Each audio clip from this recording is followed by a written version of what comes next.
वाचे म्हणता गंगा गंगा सकळ दोष जाती भंगा दृष्टी पडता ब्रह्मगिरी त्यासी नाही यमपुरी कुशावर्तात व कुशावर्ती करिता स्नान त्याचे वैकुंठे राहणे किंवा कैलासी राहणे दृष्टी पडता ब्रह्मगिरी त्यासी नाही यमपुरी नामा म्हणे प्रदक्षिणा त्याच्या पुण्या नाही गणना दृष्टी पडता ब्रह्मगिरी त्यासी नाही यमपुरी विठ्ठल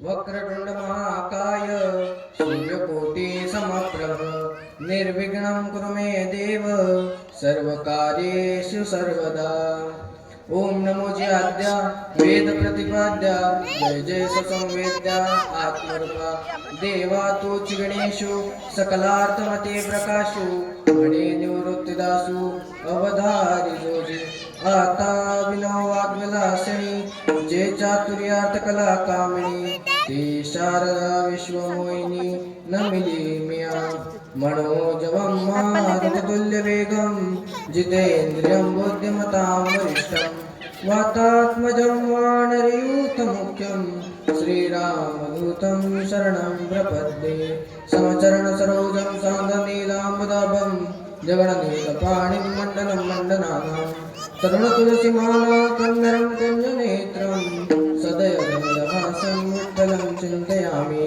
पांडुरंगाकरू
त्यांच्या कृपादाने कथेचा विस्तार बाबाजी सद्गुरु दास तुका जयांची केली स्मरण होय सकळ विद्यांचे अधिकरण तेची वंदू श्री चरण श्री गुरूंचे ते नमस्कारोणी आता मस्तक हे पाया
आहे पायावरी या वारकरी संतांच्या. नागेंद्रहाराय त्रिलोचनाय भस्मांगरागाय महेश्वराय नित्याय शुद्धाय दिगंबराय तस्मै नकाराय नमः शिवाय. जटाटवी गलज्जलप्रवाह तस्तले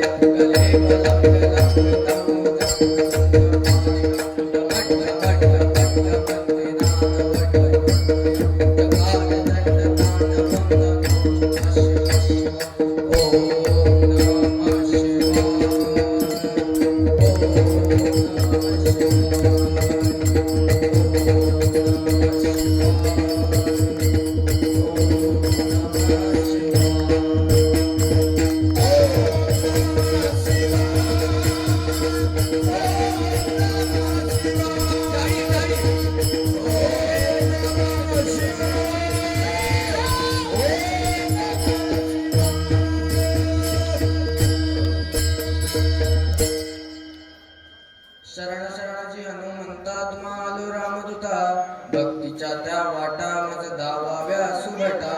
गुरुर ब्रह्मा गुरुर विष्णू गुरुर्देवो महेश्वरा गुरु साक्षात परब्रह्म तस्मै श्री गुरवे नमः. प्रस्तुत प्राप्त प्रसंगी प्राप्त वेळी चिंतन रूपी सेवेकरता घेतलेला अभंग जगन्मान्य जगद्वंदनीय देवाचे अतिप्रिय साधू असणारे आणि वारकरी संप्रदायामध्ये सर्वात श्रेष्ठ बुजुर्ग वयाने सर्वात मोठे आणि पांडुरंगाचे लाडके भक्त असणारे असे संत शिरोमणी श्री नामदेव महाराज यांचा 4 चरणाचा उत्कृष्ट असा छान सर्वांच्या पाठांतरात असलेला पाठांतरित पाठ जरी नसला तरी कुणाच्या तरी कानपाठ असलेला कानपाठ जरी नसेल तरी कोणीतरी ऐकलेला असावा असा छान असा 4 चरणाचा संत नामदेव महाराजांचा अभंग. ज्या अभंगामध्ये संत नामदेव महाराज पर्वताचं कुठल्याही पर्वताचं नव्हे तर ब्रह्मगिरी पर्वताचं गंगेच्या नामाचं कुशावर्ती कुंडाचं आणि या सर्व तीर्थांच्या प्रदक्षिणेचं आणि त्याचसोबत तीर्थाच्या स्थानाचं महत्व आपल्याला नामदेव महाराज या अभंगामध्ये पटवून देतात. एक वेळा सर्वांनी भजन करायचंय विठ्ठल.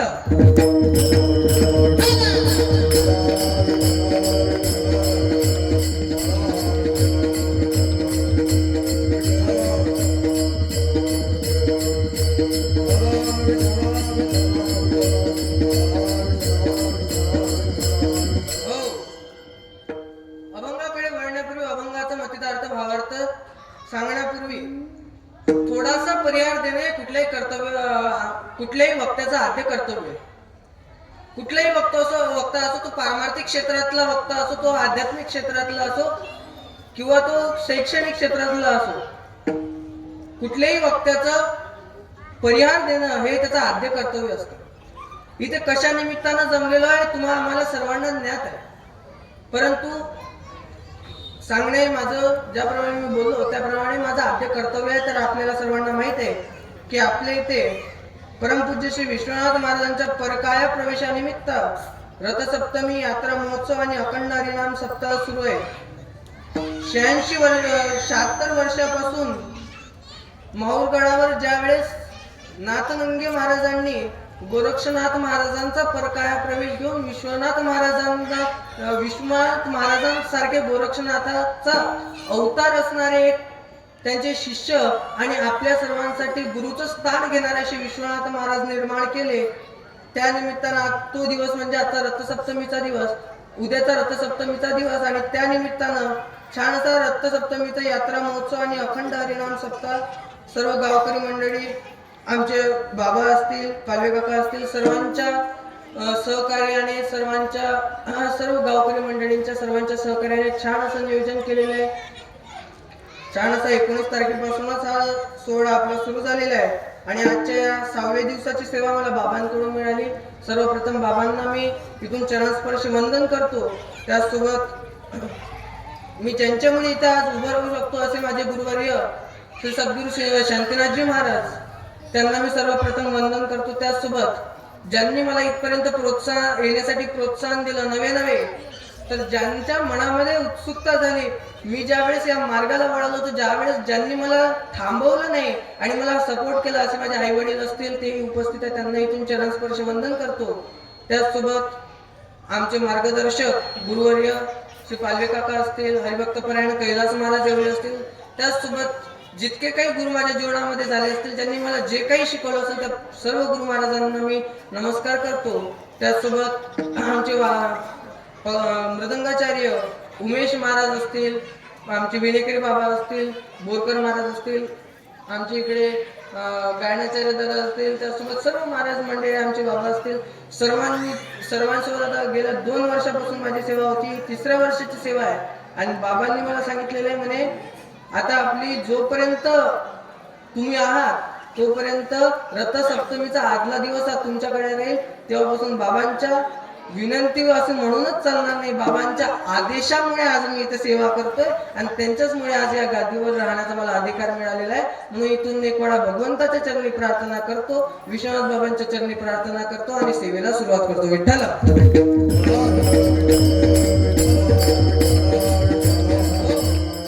मोठ्या माणसाचं लक्षण असतं दादा, कधीही तो आपल्यासारख्याला ज्यावेळेस सेवा देतो त्यावेळेस कधी म्हणतो की यावर्षी तुम्हाला घ्यावं लागेल आणि यावर्षीपासून पुढे तुम्हाला घ्यावी लागेल, ही आमची विनंती आहे. विनंती हा शब्द तोपर्यंत फक्त शब्द म्हणून राहतो, परंतु खऱ्या अर्थाने बघितलं तर मोठ्या माणसाचा आदेश हा आपल्यासारख्यांनी पाळला पाहिजे, तर जगात मात्र कीर्ती झाल्याशिवाय राहणार नाही. नाथ संप्रदायाचा इतिहास छानसा सोहळा सुरू आहे, वारकरी संप्रदायाचा, नाथ संप्रदायाचा. मुळात वारकरी संप्रदाय हा सुद्धा नाथ संप्रदायापासून उत्पत्ती पावलो. आदिनाथ गुरु सकाळ सिद्धांचा मच्छिंद्रतयाचा किंवा आदिनाथ उमा मच्छिंद्र लागले. बघा, वारकरी संप्रदायाची सुरुवात सुद्धा मच्छिंद्रनाथांपासून, शिवशंकरांपासून आहे. कोण होते मच्छिंद्रनाथ, कोण होते भगवान शंकर?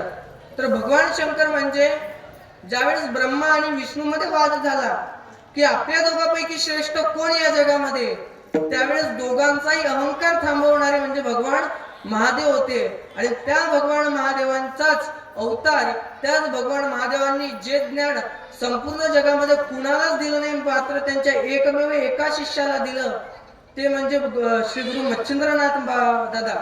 आणि मच्छिंद्रनाथ दादांनंतर गोरक्षनाथ बाबांनंतर गहिनीनाथ महाराज, गहिनीनाथ महाराजांनंतर ती परंपरा सांभाळत निवृत्तीनाथांजवळ आली आणि एकीकडे 84 योगी सिद्धांजवळ ती परंपरा गेली. आणि नंतर निवृत्तीनाथांपासून मग माझे माऊली ज्ञानोबा आहे. माऊली ज्ञानोबा नंतर सर्व मांदियाडींनी, वारकरी मंडळींनी त्या परंपरेचे पाईक झाले आणि त्या परंपरा सांभाळत आज त्या परंपरेमध्ये मला स्वाभिमानानं सांगावं वाटतं की माझे गुरु सुद्धा नाथ संप्रदायाचे आहेत. माझे मामा हरिभक्तपरायण कैलास महाराज हे सुद्धा वारकरी संप्रदायाचे आहे. कारण वारकरी संप्रदाय हा नाथ संप्रदाय का साधा संप्रदाय आहे. वारकरी संप्रदाय कशाला म्हणतात तर बहिणाबाई सांगतात, ज्ञानदेवे रचिला पाया उभारिले देवा. ज्ञानोबांनी पाया रचला, तर या वारकरी संप्रदायाचा पाया ज्ञान आहे. वारकरी संप्रदायाचा कळस वैराग्य आहे. वारकरी संप्रदायाचा खांब शांती आहे आणि वारकरी संप्रदायाचा विस्तार नाम आहे. लक्षात घ्या, वारकरी संप्रदायाचा पाया ज्ञानोबा आहे, वारकरी संप्रदायाचा विस्तार जगद्गुरु तुकाराम महाराज आहे, वारकरी संप्रदायाचा खांब हे संत श्री एकनाथ महाराज आहेत आणि वारकरी संप्रदायाचा विस्तार म्हणजे आज ज्यांचा अभंग घेतलाय ते नामदेव महाराज आहे. इकडे भजन करूया विठ्ठल.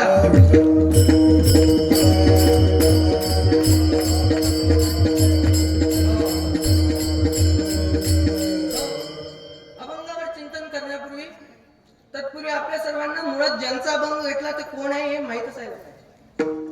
नामदेव महाराज कोण? देव बोलला नामदेव महाराज, देव चालला नामदेव महाराज. नामदेव महाराजांचं काय सामर्थ्य होतं तर बऱ्याच अभंगामध्ये संतांचं वर्णन करत असताना सांगतात, नामदेव महाराज स्वतः म्हणतात, ब्रह्ममूर्ती संत जगी अवतरले उद्धारावय आले. आपल्यासारख्या दीन लोकांचा उद्धार करण्यासाठी आलेले ते हे संत आहे. ते संत मांडियाळींना काही नसतं दादा. परकाया प्रवेश, ज्या निमित्त हा आपला सोहळा असतो, ते परकाया प्रवेश काय आहे आपल्याला माहित नाही. आजकाल काय म्हणजे ते सवारी आली. आजकाल मला कळत नाही हो, आपल्याला विचार सुद्धा कसा करू शकतो. काही काही बायांच्या अंगात देव यायला लागला बाबा. एक वेळा मी कीर्तनात चाल म्हणली, सुटला बाई पदर माझं नव्हते बाणत, आणि अंबाबाईचं वार घुसलं माझ्या अंगात. एखादीच्या अंगात आलं काय करता. एक बा अशीच चाल म्हणली उमेश महाराज, आणि एका बा देवाच्या अंगात आलं, आणि त्या देवानं मिठी मारली. मिठी मारली बरोबर मी पण कच काढून मिठी मारली. दमाना दमाना मला खिशात बिड्या दबत्या. आजकाल कुणाच्या अंगात येतात. अंगात येणं हा प्रकार अंधश्रद्धेचा आहे, परंतु ज्याला शास्त्राचा आधार आहे त्याला परकाया प्रवेश मिळतो. योग वैशिष्ट्यामध्ये ज्याचा उल्लेख आलेला आहे तो परकाया प्रवेश. विश्वनाथ बाबांनी परकाया प्रवेश काय कुणाची गोष्ट नाही दादा. परकाया प्रवेश करण्यासाठी ती सिद्धी लागते, ते मंत्र लागतात, ते साधना लागते.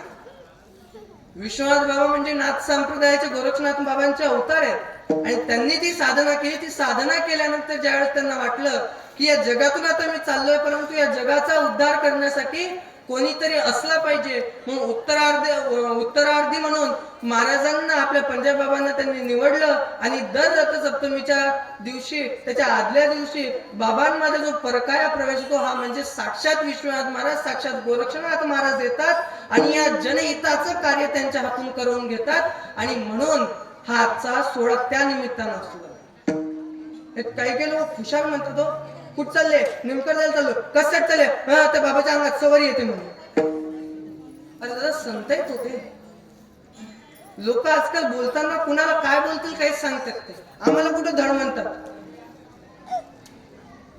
हो माझे आता आमचा ग्रुप आहे मित्रांचा, त्याच्यात काय सर्व महाराजचे मित्र महाराज राहतो तसं थोडी नाही. सहज एका जण म्हणलं कडे आज आता माझ्या मागे धावपळ आहे. कोण म्हणलं कीर्ताला, तुमचं काय म्हणलं घातला फेटून उपटलं नव्हतं की चाललो. काय बोलव, सोपं नाही हो या गादीवर उभं राहणं. या गादीवर उभं राहून इथे अभ्यास लागतो. पकवाज वाजवणं सोपं नाहीये, हे गायन करणं सोपं नाहीये. पकवाज वाजवायसाठी इंद्रायणीवर किती दिवस रात्रीचं थंडीत सुद्धा घासावं लागतं महाराज, तेव्हा हे तयार होतात. सहज तयार होत नाही. गायन करण्यासाठी लोकांचं सा लागणं, आयुष्य गेलं. इतकं छान गायन महाराज सोपं नाही हो. काही काही लोक खुशाल आम्हाला म्हणतात. एकाला म्हणलं दादा चलता का सोबत कीर्तनाला, हा म्हणजे महाराज आम्हाला कामधंदे.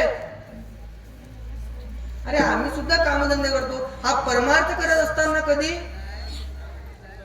संसार करून ज्याने परमार्थ केला तो जीवनात सफल होतो, परंतु जो फक्त संसाराच्या मागे लागला त्याचे जीवनात सफलताच नाही. कारण की गुरुवारी बाबा सांगायचे की देवदेव कशासाठी करावा, तर जीवनातली दवदव जावी म्हणून देवदेव करायचं असतं. आता तरी टाळ्या वाजवा वाटल्या तर वाजवा. गेल्या 2 वर्षापासून सांगून राहिलो तरी टाळ्या वाजवायचं मलाच सांगावं लागतं महाराज. आता कमीत कमी भजन करताना तरी वाजवा सर्वांनी एक वेळा विठ्ठल.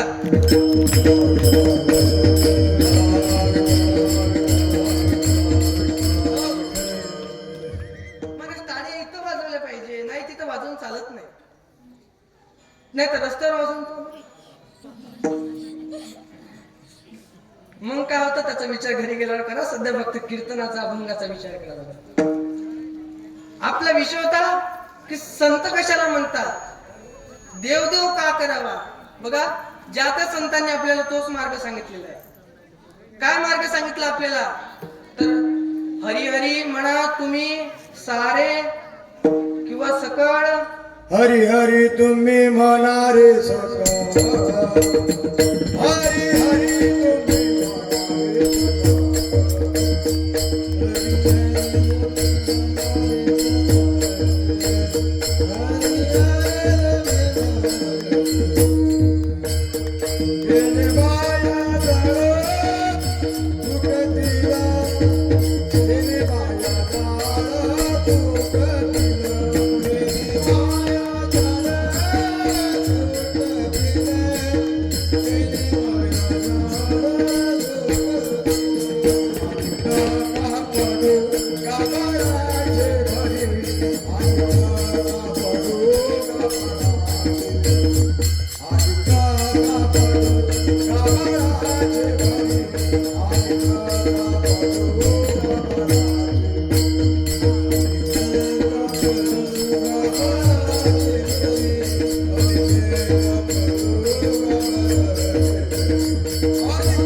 आणि मुळात ज्या त्या संतांनी आपल्याला तेच सांगितलेलं आहे.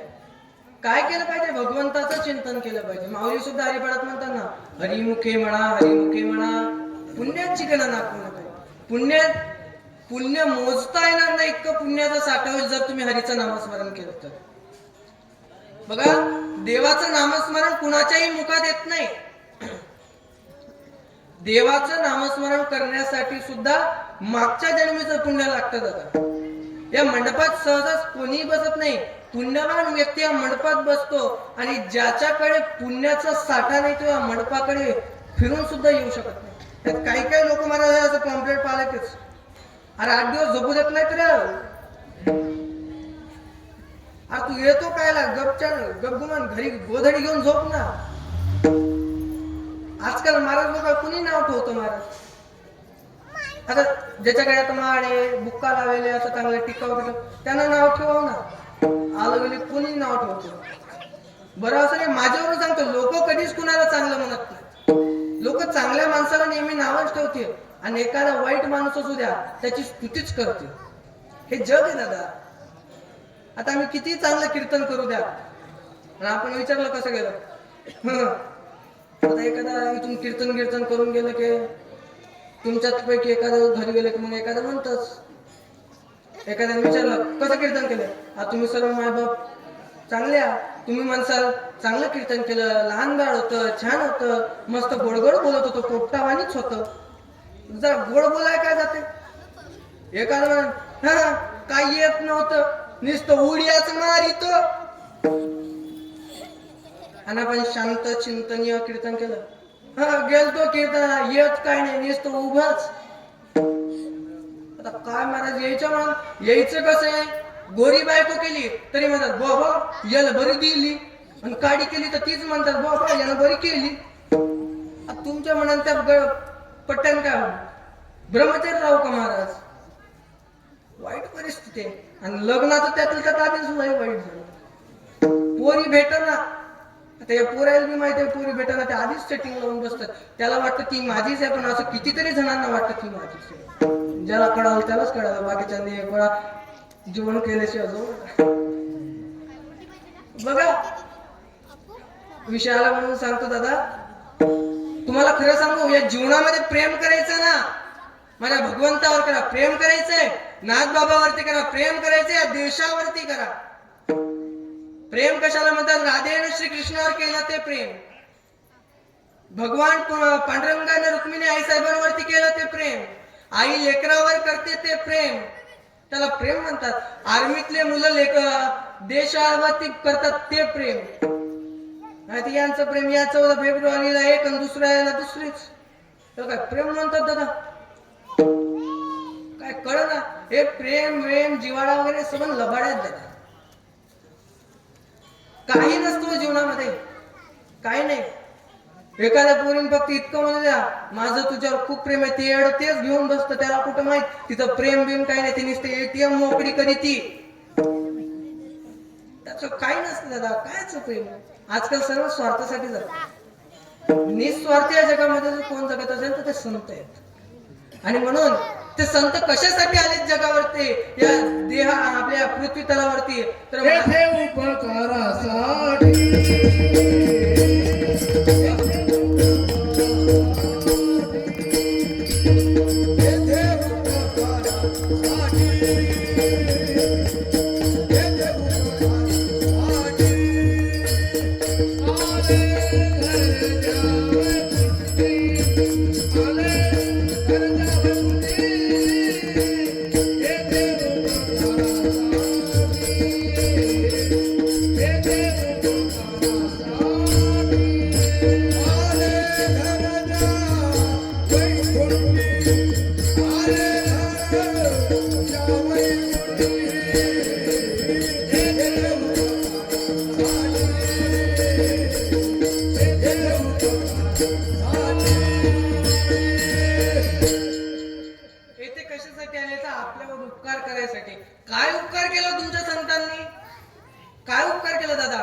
संतांनी इतका मोठा उपकार आपल्यावरती केलेला आहे की आपल्याला या जीवनामध्ये भगवंताचं चिंतन सांगितलं, याच्याशिवाय मोठा उपकार नाही.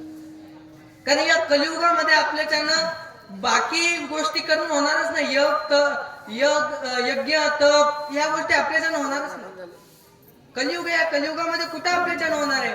परंतु या कलियुगामध्ये एकमेव साधन या शास्त्रामध्ये या संत वाङ्मयामध्ये संतांनी सांगितलेलं आहे आणि ते म्हणजे हरिनाम. कलियुगमादी करावे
या कलियुगामध्ये काय केलं पाहिजे तर भगवंताचं चिंतन आपण केलं पाहिजे. कारण भगवंताच्या चिंतनाशिवाय या कलियुगामध्ये आपल्या या देहाचा फायदाच नाही.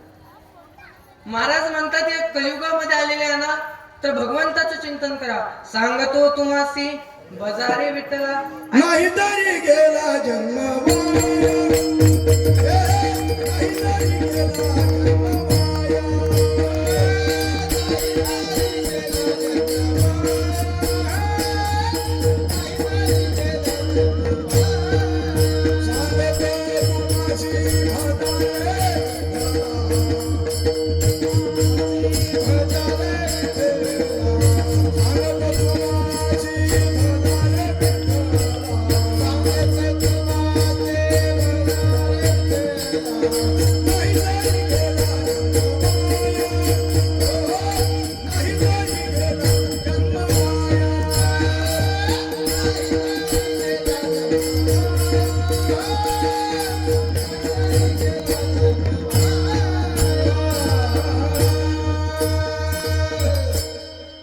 महाराज म्हणतात सांगतो तुम्हासी बजारे विठ्ठला. विठ्ठलाला बजा. आणि जर तुम्ही विठ्ठलाला भजलं तर काय होईल तर तुमचा हा जन्म वायालाच जाईल. जन्म वाया जाणं कशाला म्हणतात तर जी वस्तू ज्या उपयोगासाठी आहे त्या कामासाठी तिचा उपयोग न होणे म्हणजे ती वस्तू वायाला जाणे. आता माईक कशासाठी आहे? तुम्ही बोलत जा, तुम्ही बोलल्याशिवाय पुढेच जात नाही. माईक कशासाठी आहे? तुम्ही बोलत जाओ. माया तुम्ही सांगा यांचं जाऊ द्या. माईक कशासाठी आहे? बोलत जा व्यवस्थेसाठी. तुम्ही बोलत नाही असं नाही का माय? तुम्ही जर बोलायला लागल्या तर काय गणित करतो कोणाची सून भांडते ते. आता जर हसा वाटलं तर हसा तरी. इथं हसून घेत जाणं नाही गर्दीत सपाळून घ्यायचं माय. नाही तर बाहेर असं बरं बाहेर असलेले लोक म्हणतात बाईला सुटतं का हसायला. इथं गर्दीत आहे तर हसून घ्यायचं. रडू वाटलं रडून घ्यायचं. शेजारीला मारू वाटलं मारून नाही घ्यायचं. पाय जाऊ उगाच माणसाला मारून घ्यायचं. ऐकत जा. नाही तर महाराज एका कीर्तनात असं सांगा लोक काय बरोबर ऐकत नाहीत. लोक अर्ध ऐकतात आणि ते जिकडं तिकडे सांगतात. आता मी एका कीर्तनात म्हटलं कृष्णाला 16,108 बायका होत्या. त्यानं तेच धरून बसलं. मी घरी गेल्यावर बायको म्हणे कृष्णा 16,108 बायका होत्या. मी 2-4 केलं तर काय झालं असे ते महाराज म्हणले. आता त्याची बायको बी कमी हुशार नव्हती. बाया बोलू देतात का महाराजांना?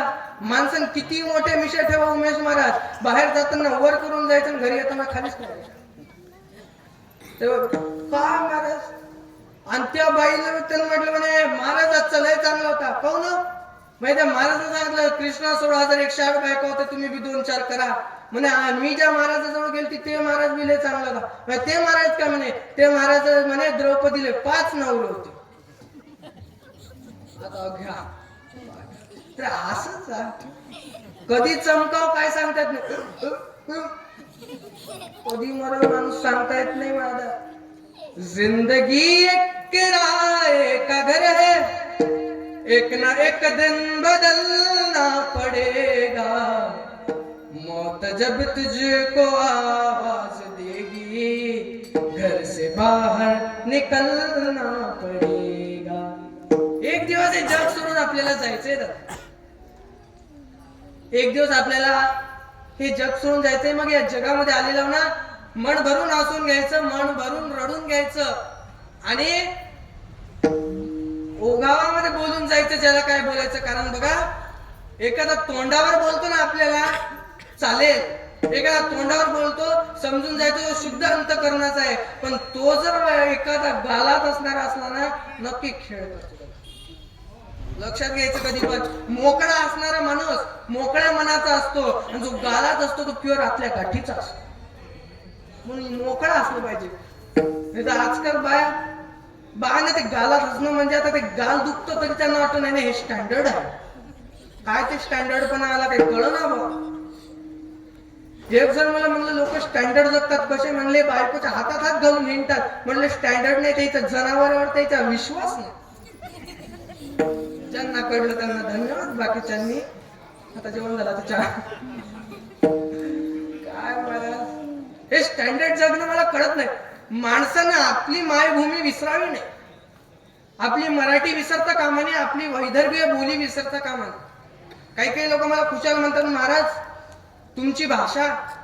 म्हटलं माझी भाषा अशीच आहे. नाही तर मला पण बोलतात ना, तुकाराम महाराज म्हणतात आणि तुकाराम महाराज आपल्याला सांगतात. हे बोलायला काही नाही होत दादा, परंतु त्याच्यामध्ये बोलण्यामध्ये जितका विचार करावा लागतो ना, तितका आपल्या ओघाव्या बोलीमध्ये नाही करावा लागतो. आणि कोणालाच आपल्या ओघवत्या बोलीमध्ये, आपल्या वैदर्भीय भाषेवरती मला तरी वाटतं लाज कोणाला वाटलेली पाहिजे. कारण ज्याला आपली मराठी भाषा बोलायला लाज वाटते, ह्याची दाना देगा माहित नाही, ज्याला लहानपण देगा देवा माहित नाही, ज्याला जनगण म्हणायची लाज वाटते, ज्याला वंदे मातरम म्हणायची लाज वाटते, ती अवलाद भारतातलीच नाही.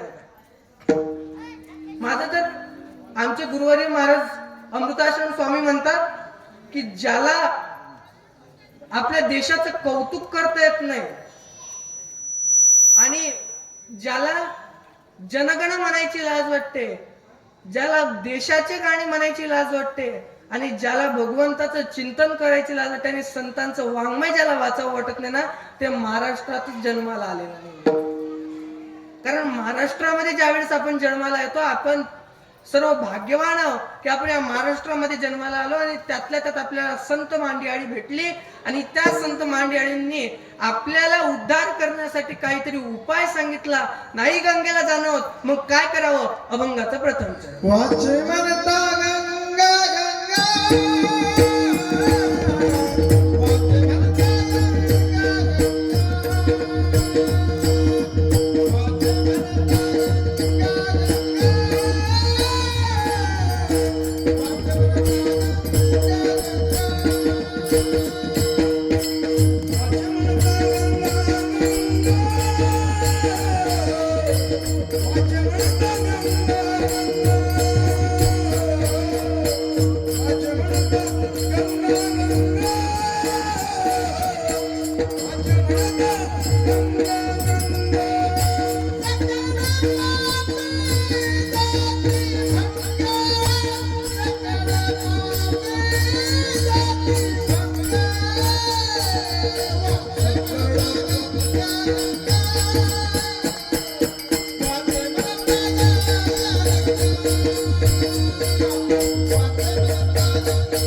महाराजांनी उपाय सांगितला.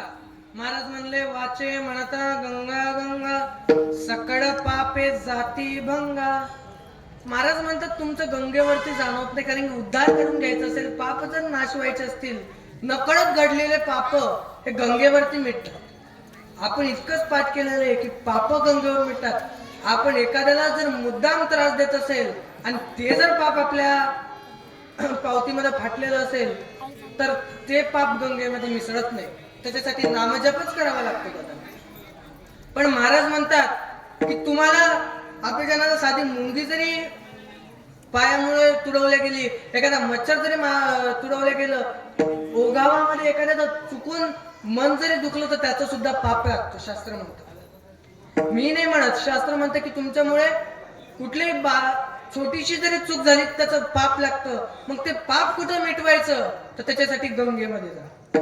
गंगा कशी निर्माण झाली माहितीये का? सगर राजा होता एक सगर. त्या सगर राजाचा 2 पत्नी होत्या, त्या दोघीलाही मुलं होत नव्हती. शेवटी त्या सगर राजाने एका ऋषी महाराज त्याला भेटले आणि ऋषी महाराजांना विनंती केली की मला मुलं बाळ नाही, काहीतरी करा. आणि तसं म्हटल्यानंतर तर ऋषी महाराजांनी त्यांना खायसाठी एक आंबा दिला. तिघांमध्ये आंबा कापला, तिघांनी खाल्ला आणि खाल्ल्यानंतर एकीला एक मुलगा झाला. तर ऋषी महाराजांनी सांगितलं की एक माता अशी असेल जिला एक मुलगा होईल जो वंश वाढवेल, आणि दुसरी जी माता असेल तिला 66,000 मुलं होतील, ते तुझा वंश वाढवू शकणार. काही काळानंतर त्यांना मुलं झाली. मुलं झाल्यानंतर जो एक मुलगा ज्या मातेला झाला तिला त्या मुलाचं लग्न झालं, त्याला एक मुलगा झाला, त्याचं नाव अंशुमन ठेवण्यात आलं. आणि त्या अंशुमन म्हणजे सगर राजाचा नातू. आज 66,000 मुलं म्हटल्यानंतर त्या 66,000 मुलांनी सांगितलं बाबा तुम्ही आता अश्वमेध यज्ञ करा. अश्वमेध यज्ञ जर तुम्ही केलं तर तुम्ही इंद्र व्हा. आता सगर राजा म्हणला मला सर्व भेटलेलं आहे, मला काही नको. नाही म्हणले बाबा तू आपल्याजवळ सामर्थ्य आहे, 100 या अश्वमेध यज्ञ आपण करू आणि तुम्हाला इंद्र प्राप्ती करून देऊ. आता त्यांनी अश्वमेध यज्ञाची तयारी सुरू केली. तयारी सुरू केल्यानंतर ते यज्ञ सुरू झालं. यज्ञ सुरू झाल्यानंतर मग तिथे ते सर्व यज्ञ वगैरे सुरू झाले आणि अश्व सोडला. आणि अश्व सोडल्यानंतर तो अश्व ज्या वेळेस फिरत होता, तो फिरत असताना ही बातमी ज्यावेळेस इंद्राला कळाली, त्यावेळेस इंद्राला वाटलं, देवेंद्राला वाटलं की आपली खुर्ची जाते. आता खुर्ची जाते म्हणल्यावर त्यानं विचार केला आता रातोरात आपल्याला काहीतरी खेळ करावा लागेल. आता त्यानं खुर्ची जायच्या भानगडीमध्येच पडत नाही, म्हणजे खुर्चीच जाऊ देत नाही. कशी? यज्ञच पूर्ण होऊ देत नाही. कसा यज्ञ पूर्ण होऊ देत नाही? त्यानं त्या अश्वमेध यज्ञाचा अश्व चोरला आणि खाली पाताळात एका ऋषीच्या अंगणामध्ये बांधून दिला. आता त्या ऋषीच्या अंगणामध्ये दिला. अश्व दिसेना म्हटल्यावर ते 66,000 मुलं त्याला शोधण्यासाठी निघाली. आणि ते मुलं शोधत असताना तिथं पाताळामध्ये गेली. पाताळामध्ये गेल्यानंतर त्या ऋषीच्या तिथं अंगणामध्ये गेली आणि अंगणामध्ये गेल्यानंतर त्यांनी पाहिलं की ऋषी इथं आहेत आणि त्यांच्या पुढे आपला अश्व आहे. आणि ते अश्व पाहिल्याबरोबर त्यांना संताप आला. त्यांनी ऋषीला काही बोलले, त्यांच्या दाढीवर त्यांना मारहाण केली. ते समाधीमध्ये होते आणि त्या ऋषींना त्या 66,000 मुलांनी ज्यावेळेस उठवलं, ऋषींना राग आला. ऋषींनी कमंडलू मधलं पाणी घेतलं आणि त्याच्यामध्ये भगवंताचं काय असेल नसेल ते मंत्रसिद्धी त्यांच्या, शेवटी ऋषी होते महाराज. संतांची काही महिमा साधा नाही. संतांचं महिमा वर्णन सुद्धा करता येत नाही. संताचा महिमा तो बहु दुर्गा.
महाराज म्हणले इथे शाब्दिकाचं काम नाही.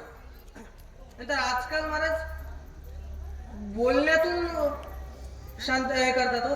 आजकाल शाब्दिक खूप झाले दादा, पण संत दिसत नाही. आता येतात ना आपल्या इथं काय काय ते पेशवर आणि मला कळत नाही नाथ संप्रदायाचं नाव घेऊन हे जे इतकं म्हणजे घराघरी जातात आणि आपण जर धान्य दिलं तर नाही म्हणतात. एक लक्षात घ्या, कितीही मोठा साधू जर असला आणि तो जर भिक्षा मागायला आपल्या दारात आला ना, तुमच्यासाठी सांगतो, तर त्याला भिक्षा आहे ना आपल्या गेटच्या बाहेर दिली पाहिजे, शास्त्र सांगतो. आणि जो ओरिजिनल साधू असतो कधीच घरामध्ये प्रवेश करत नाही, गेटच्या बाहेरूनच भिक्षा मागतो. त्यानंतर आपण जे दिलं तेच मागतं, ते दुसरं पैसे वगैरे मागत नाही. परंतु आजकाल परिस्थिती आणि ते बोलण्यातून इतकं घुमवतात ना दादा. एक जण मला भेटलं जर त्या येतात ना शहराच्या ठिकाणी तर फार येतात आणि काय काय त्यांच्या भाषेत महाराज कधी मी शिकून घेतलं. म्हणले यदा कदाचित जर आपल्या कीर्तनाला बंद पडले तर आपल्याला जगायला तसं काही होणार नाही. कारण नाथ बाबांची जोपर्यंत कृपा आहे तोपर्यंत या देहाला, या आत्म्याला आणि या भगवंताचं चिंतन करणाऱ्या या सेवेला कधीच इथे थांबताच येणार नाही दादा. कारण का माहितीये, याच्या मागे या गादीवर ज्यावेळेस या गादीवर उभा राहतो ना मी, माझा अधिकार इतका मोठा नाही की मी या गादीवर उभं राहू शकेल, पण गुरु महाराजांच्या कृपा आशीर्वादाने आज या गादीवरती उभं राहण्याचा अधिकार. काय हो आमच्यासारख्या लहान मुलांनी खरंच सांगा, रेड्याच्या मुखी जर माऊली वेद बोलवू लागतात तर मग आमच्यासारख्या लहान मुलांच्या हातून कीर्तन सेवा घडून घेणं त्यात कोणती मोठी गोष्ट. आणि महाराज इतकं म्हणून थांबत नाही. महाराज सामर्थ्य सांगत असताना सांगतात, गाढवाचे घोडे करू आम्ही दृष्टी पुढे. गाढवाचं घोडं होत असतं कधी माय? तुम्ही बोलत जा. गाढवाचं घोडं होतं का? तुम्ही बोलत जा. वाटलं निम पाकिटातलं देतो मी, तुम्ही माझं पाकिट तो घ्यायचं आम्ही बोलायचं, देतो बाबा बोलत जा. गाढवाचं घोडं होतं का? मला आवाज नाही आला. पुन्हा गाढवाचं घोडं होतं का? नाही होत. नाही म्हणू नका, तुमच्या पुढेच उभं आहे विठ्ठला.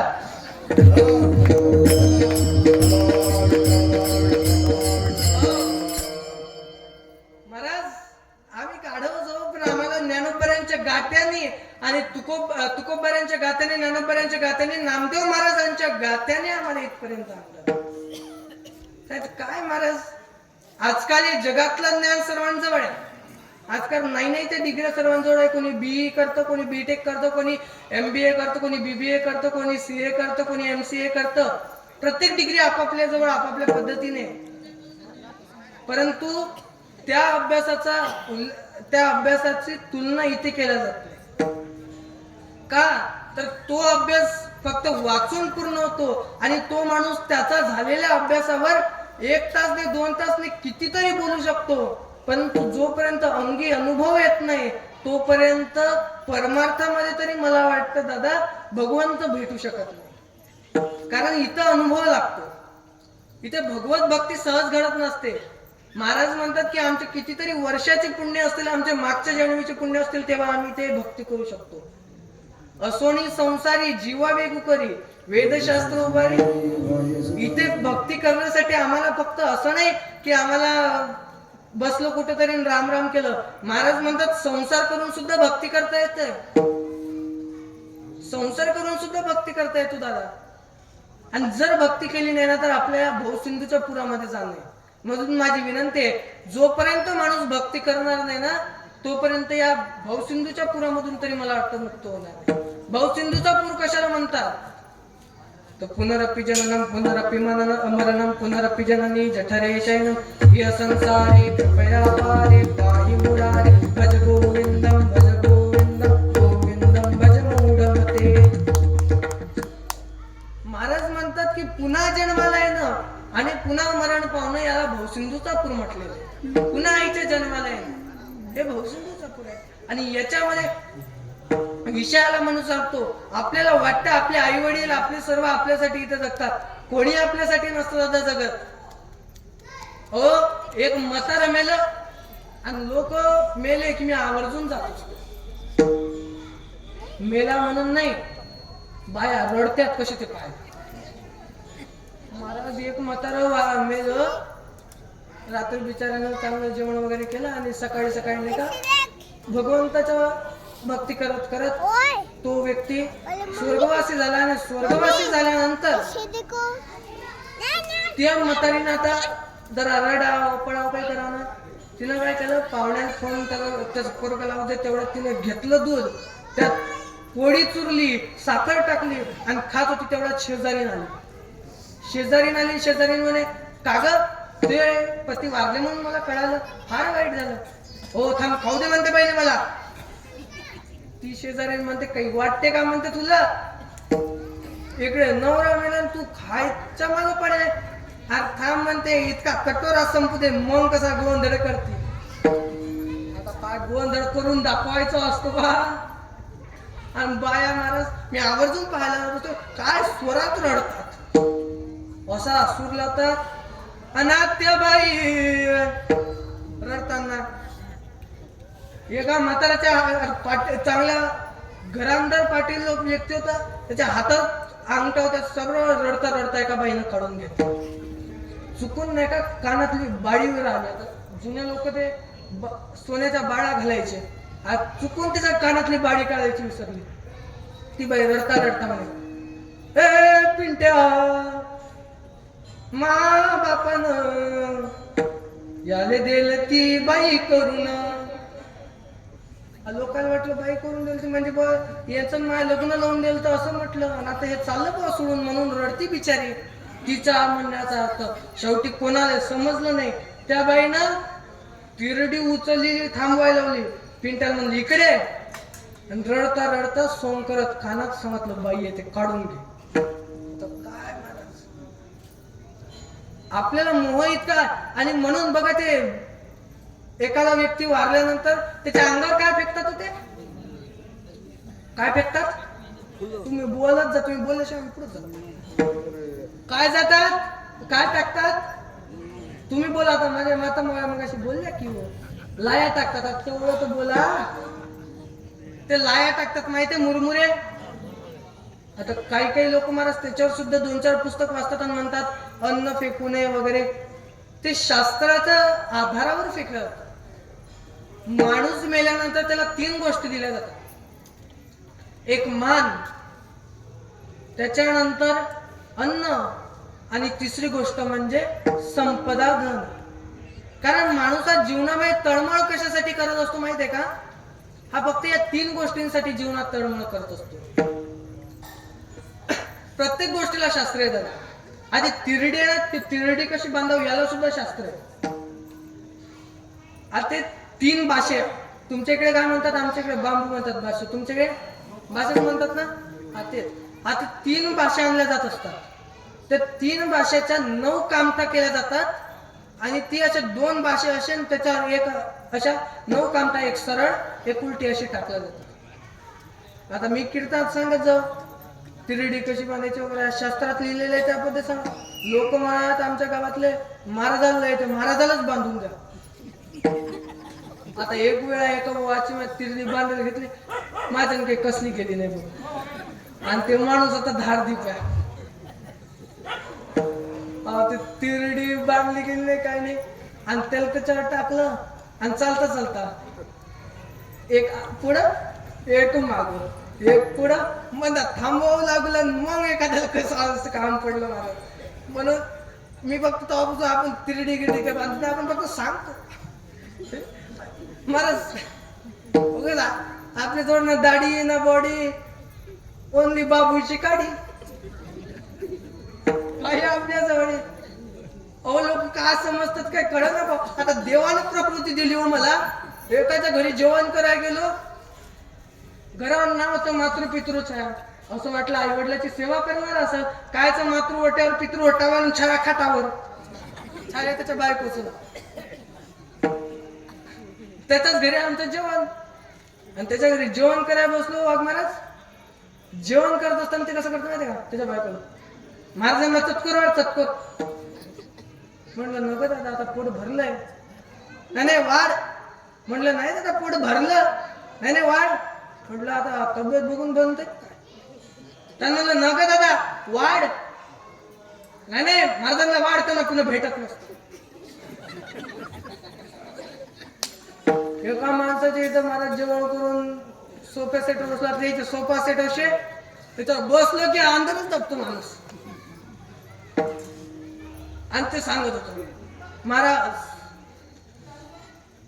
आपले हे सर्व आपले पण महाराज आता हात बदलतो बरं हाताकडे लक्ष द्या एकच पोरग ते असं निस्तप येत एकच पोरगी परवाच पळून गेलती काल चांगली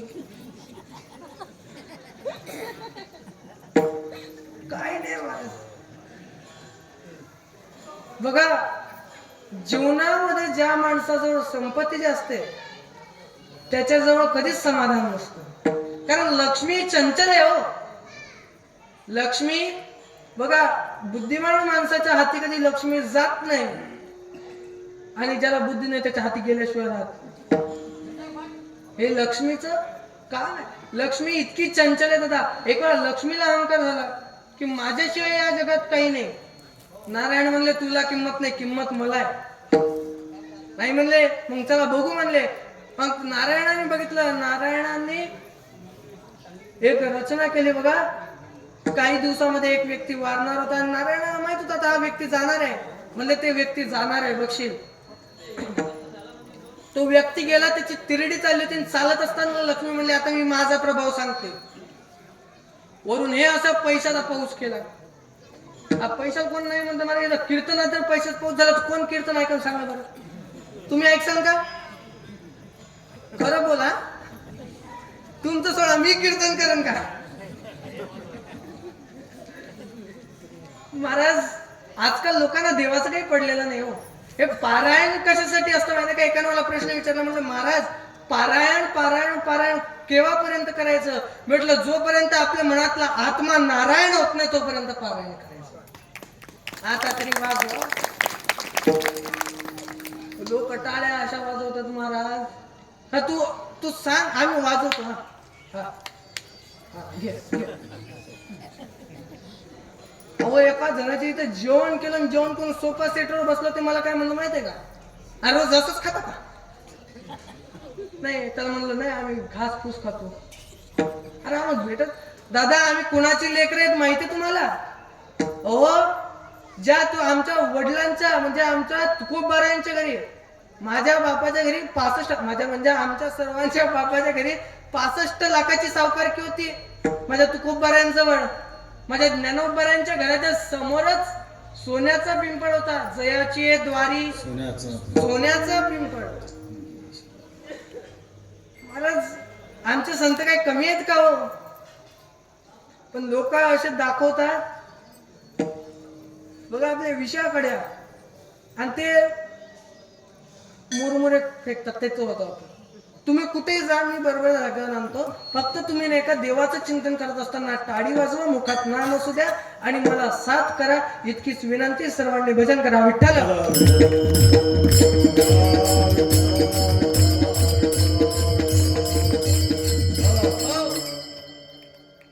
लक्ष्मीने सांगितलं तर मला किंमत आहे लक्ष्मीने वरून पाऊस केला आणि पाऊस केल्यानंतर सर्व लोकांनी त्या मृतदेहाला सोडलं, तिरडी खाली सोडली आणि सर्व पैशाच्या मागे धावले. लक्ष्मी म्हणली, देवा पाहिलं का? आणि बाया बोलायला बाहेर राहतात महाराज. एक बाईचा नवरा शिक्षक होता, ते नवरा रोज उशिरा यायचा. तिचा नवरा रोज उशिरा यायचा म्हणून ती वैतागली. तिनं लेकराला झोका देताना काय म्हणे माहितीये का? माय म्हणे लेकराले झोझो बाळा झोझो, सारे काही हो जो पण मास्तर नको हो जो. बायची पाळणी. प्रशिक्षण जाते तर निवडणूक येते, वरून कामाचा दबाव बी वाढते. म्हटलं आई तुम्ही धन्य, आमच्या जिल्ह्यात घ्या म्हणलं बाईकडा जन्म. आमच्या बायला जरा पाळणी गिळणे उकाणे गिकाणे माहीत पडते. एक बाई माझ्याजवळ महाराज दिंडीत, आता माऊलीच्या सोहळ्यात नाही आम्ही एका दिवशी वगैरे होता, दर्शना वगैरे गेलो माऊलीच्या दिंडीवर. मग रस्त्याने जाताना इतक्या दिंड्या राहतात. आता एखाद्या दिंडीतनी एखादी आई चांगली म्हणत असली की आपण सहज म्हणा, काय आई काय गाणं म्हटलं तुम्ही, काय अभंग म्हणला? महाराज थांबा म्हणले, मी तुम्हाला वापस एका अभंग ऐकवते. म्हटलं कोणाचा? माझाच आहे ना. म्हटलं ऐकू बाबा आता. म्हणजे मी रचना सुद्धा करते. म्हटलं चांगलं आहे, चांगलं आहे, रचना करता चांगली गोष्ट आहे. मग त्या आजीनं अभंग सुरू केला. आणि देवा तुझ्या पायात अडकलं माझं मन, आणि घेतला मोबाईल आणि लावते तुला फोन. आता देवाला फोन. म्हणलं आजी तुम्हाला देवाचा नंबर भेटला ते मल द्या म्हणलं. मी पहिले देवाला कंप्लेंट करतो, देवा मी इतक्या दिवसापासून भक्ती करतो, आज मल पावला नाही. आणि म्हातारे लय लवकर पावला की ना. त्या जयंती महाराज इतकं म्हणून थांबत नाही, मी ऐकत जा पुढे. म्हणलं बरं, देवाचाही तू रे देव, तुझ माझा नंबर कर रे सेव. ती आजी त्याच्या पुढची होती. तुझी रे आठवण लई लई येते म्हणून तुला मी मिस कॉल देते. आजी दंडवदे म्हणलं भाऊ तुम्हाला. आता काय बोला महाराज, काय लोकांचं म्हणजे खूपच. आता एक आमच्या मित्राचं घर होतं, त्याच्या बाजूच्या घरी नाही का एका बाईच्या अंगात यायचं देवा अंगात. त्याची बायको लागली नांदी देवा देवा देवा देवा करत. आताची बायको रोज जायचं. हे वैतागलं. ते मला म्हणलं महाराज काहीतरी करा. मी म्हणलं मन सोबत ते सोबत गेलं. त्यानं सुरू केलं भक्ता त्या बाईनं. आणि तिचा नवरा म्हणे आई आई होय तुई. बायकोला आई म्हणतात लोक. म्हणजे आजकाल तर लोकांचं कळलं नाही, बायकोला पिलू म्हणायला लागले. काय कळत. आणि ती बियार म्हणते राहुल. अरे दादा आपली संस्कृती जपा की रे. आजकाल सर्व विचित्र झालेलं. परंतु माझ्या संत म्हणतात या जगामध्ये भगवंताच्या नामस्मरणाशिवाय किंमत कोणाला. या जगात जगतो ना आपण, भगवंताचं चिंतन सर्वोत्तम आहे.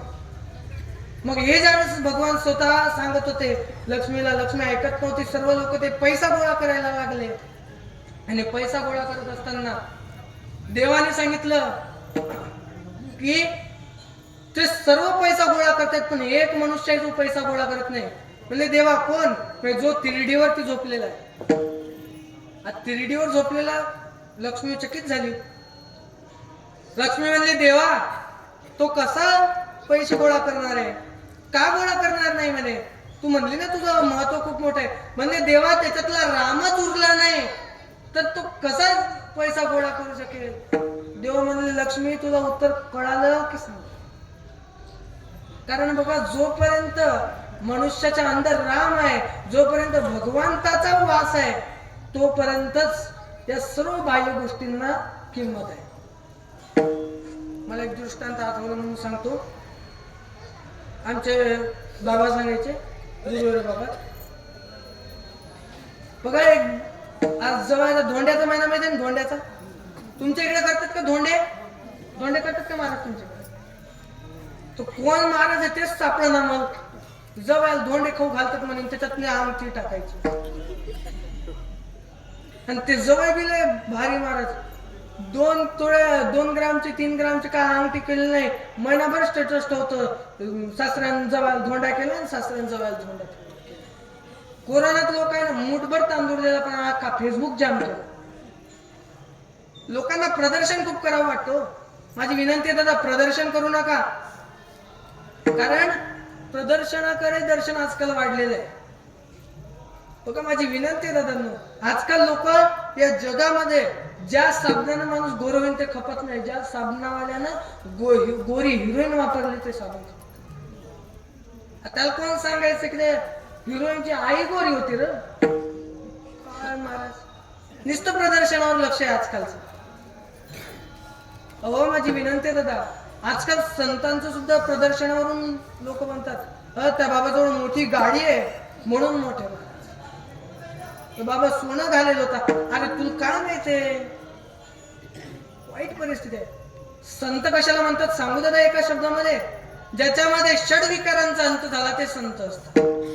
आपण सर्व या मोहमायाच्या बंधनामध्ये बांधलेलो आहोत, परंतु ते संत या मोहमायाच्या बंधनामध्ये बांधलेले नसतात.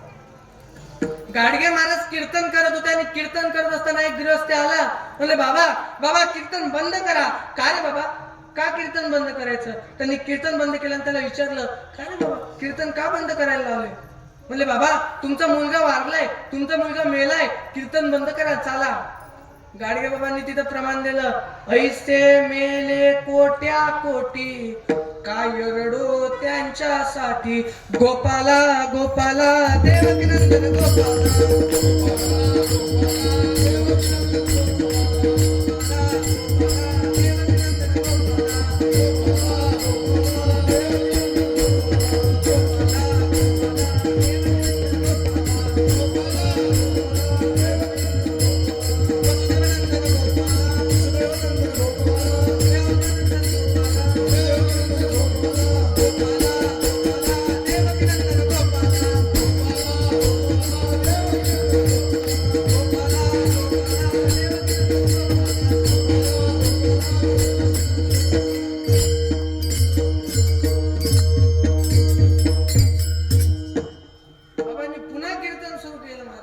त्याला संत म्हणतात. काही मोह आहे त्यांना या जगाचा ना कशाचा, नाहीतर आपण सर्व गुंतलेलो आहोत. माझी विनंती बघा, मोहामध्ये पडू नका. कारण आणि तुम्हाला मी किती सांगितलं संसारापासून दूर राहा. बाबा सांगा, संसार जास्त चांगला आहे का परमार्थ जास्त चांगला आहे? संसार चांगला आहे का परमार्थ चांगला आहे? परमार्थ चांगला आहे. नक्की लॉक केलं बघा बरं. आई परमार्थ चांगला आहे का संसार चांगला आहे? परमार्थ चांगला आहे. आता बघा, आता मतानं बदलायचं नाही हा. बाबा म्हणतात, आई म्हणतात, तुमच्या सर्वांचं म्हणणं आहे परमार्थ चांगला आहे ना? एक वेळा मोठ्यानं हो म्हणाले टाळ्या वाजवा. नक्की परमार्थ जास्त मोठा आहे बाबा? परमार्थ मोठा आहे? विनेकरी बाबा, परमार्थ मोठा का संसार मोठा? परमार्थ मोठा. एक वेळा असंच झालं महाराज. मी एका बाबाकडे नाही का पुढे बसलेले होते, अख्खं कीर्तन त्यांच्याकडे पळून केलं म्हणलं, आणि ते बाबानेच तुम्हाला शिवून खायचे. बरोबर आहे, बरोबर आहे. शेवटी जाताना कमिटी म्हणलं, बाबा झाले अभ्यास दिसतो. अरे म्हणलं बाहेर येत ते आता का आम्ही आणून घेऊ काय काय महाराज. आणि काही काही लोक तर असे बसतात नुसतं,